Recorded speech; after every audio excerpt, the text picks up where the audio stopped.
প্ৰাপ্য ধন বিচাৰি ৰঙিয়া থানাত উপস্থিত 2 শতাধিক ই-ৰিক্সা চালক। কমলপুৰ দগাঁৱত মুখ্যমন্ত্ৰীৰ নিৰ্বাচনী প্ৰচাৰ অনুষ্ঠানত ৰঙিয়াৰ পৰা লৈ গৈছিল প্ৰায় 200খন ই-ৰিক্সা। কমলপুৰৰ মুখ্যমন্ত্ৰী নিৰ্বাচনী প্ৰচাৰত যোৱা ই-ৰিক্সা চালকে লাভ নকৰিলে এটকাও পইচা। সেয়ে ৰঙিয়া আৰক্ষীৰ সহায় বিচাৰি থানা চৌহদত ভিৰ কৰিছে 2 শতাধিক ই-ৰিক্সা চালকে। প্ৰাপ্য ধন নোপোৱাৰ বাবে উত্তাল কৰি তোলে 2 শতাধিক ই-ৰিক্সা চালকে ৰঙিয়াৰ থানাৰ চৌহদ। গাড়ী লাগে 200 গাড়ী লাগে 200 গাড়ী লাগে বুলি কৈছে। আমি আমাৰ যেটো লিড লৈছি তাৰ কৈছে চৰিফুল বুলি নামৰ ল'ৰাজন লিড লোৱাৰ পিছত আমি সবে গেছো। যাওয়াৰ পিছত দিনটো তাতে মানে গাঁৱে গাঁৱে ঘূৰাই মেলি খালি গাড়ী কথা কৈ মানে ঘূৰাইছে আমাক। কিন্তু আমাৰ 500কে বন্দোবস্ত আছিল, পইচাটো আমি এটাক লাগি এতিয়াও পইচাটো আমাক দিয়া নাই। গোটেই দিনটো ঘূৰাই মেলি আজি এতিয়া থানাত আহিব লগা বাধ্য হ'ল আমাৰ। মানে পেচেঞ্জাৰ লৈ ঘূৰি আছো, দিনটো ঘূৰাইছো, পইচাটো পোৱা নাই। পইচাটো 500কে দিয়া কথা আছিল দিনৰ 1টা বজাত লৈকে 9টাৰ পৰা 1টাক লাগি।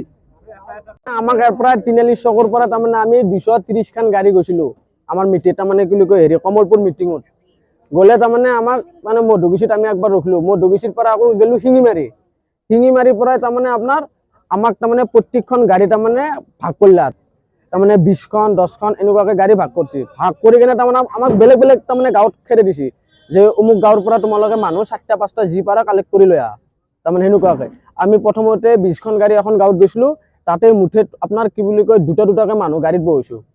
তাৰমানে 2টাকে বহি কিনে আনছো। আনাৰ পিছত সেই মানুহগিলা তাৰপিছত আৰু আপোনাৰ মিটিঙৰ মানুহে আমাক কি কৰিছে গাড়ীগিলা ৰাস্তাত ৰখালা। ৰখাই কিনে এখন গাড়ীৰ পৰা মানুহ নুমাই 2টা নুমাই কিনে 4টা কৰি কিনে তাৰমানে আপোনাৰ মিটিঙত খেদাই দিলা। দিয়াৰ পিছত আৰু যেগিলা বাকী গাড়ীগিলা যি আছে সেই গাড়ীগিলাকো কি কৰিছে আকৌ বেলেগ বেলেগ গাঁৱত খেদাই দিছে। তাৰমানে ৰাতিপুৱাৰ পৰা তাৰমানে আমাৰ লগত তাৰমানে ঘূৰা ঘূৰিয়ে কৰি আছে। যেতিয়া তাৰমানে গধূলি হ'ল আমি মিটিঙৰ পৰাই মিটিঙো শেষ হ'ল। আমি মিটিঙৰ মানুহ নি কিনে ঘৰত যেতিয়া থৈ আহিলো, থৈ আহি যেতিয়া আমি পইচাটো তাৰমানে এটা পইচা নাপাওঁ, পেমেণ্টটো নাপাওঁ। মিটিঙত আমাৰ CM ছাৰ আহিছিল। আমাক তাৰমানে ৰাতিপুৱাই আমাক কিবা বিজেপিৰ মিটিং থকা বুলি আমাক মাতি লৈ গ'ল বেটাৰী ৰিক্সাবিলাকক। মোটামুটি আমাৰ 200 বেটাৰী ৰিক্সা আমি কালেক্ট কৰি পেলাই লৈ গৈছোঁ। নি পেলাই আমাক চেফটি চকৰ পৰাই গাঁৱে গাঁৱে এনেকৈ সোমাব দিলে। দি পেলাই এনেকৈ মানুহ কালেক্ট কৰি মিটিঙত লৈ গৈছে। পইচা আমাক দিবাৰ কথা আছিল 500 কৰি আপোনাৰ খালী গাড়ী, কিন্তু পাৰ গাড়ী আমাক 500 কৰি দিম বুলি কৈছিল। কিন্তু তাৰে পাছত এটাৰ পাছৰ পৰা আমি এতিয়া 8টা বাজিল কোনো ধৰণৰ আমি খোৱা লোৱা একো ব্যৱস্থা পোৱা নাই আপোনাৰ। তাৰে বিনিময়ত আমাক 500 কৰি দিম বুলি কৈছে। এতিয়া 8টা বাজিলে 1 টকাও পইচা পোৱা নাই।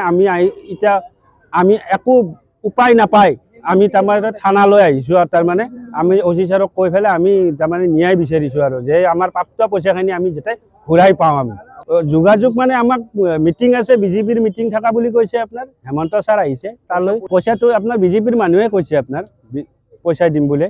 আমাক দিগন্ত কলিতা ছাৰে কৈছে থানালৈ যোৱা, তোমালোকে তাতে পইচাখিনি আমি কিবা আলোচনা কৰি দি দিম বুলি কৈছে। তেওঁলোকে আৰু পলাইছে আৰু তাৰ পৰাই পলাইছে আমাক মিটিঙৰ পৰাই। মোবাইলত মাৰি আছো আপোনাৰ চুইচ অফ দেখাই আছে মোবাইলবিলাক। দগাঁৱত মিটিং আছিল আপোনাৰ CM ছাৰ আপোনাৰ হেমন্ত বিশ্ব ছাৰ। ৰঙিয়াৰ পৰা মইনুল হক ৰিপৰ্ট, দি নৰ্থ ইষ্ট।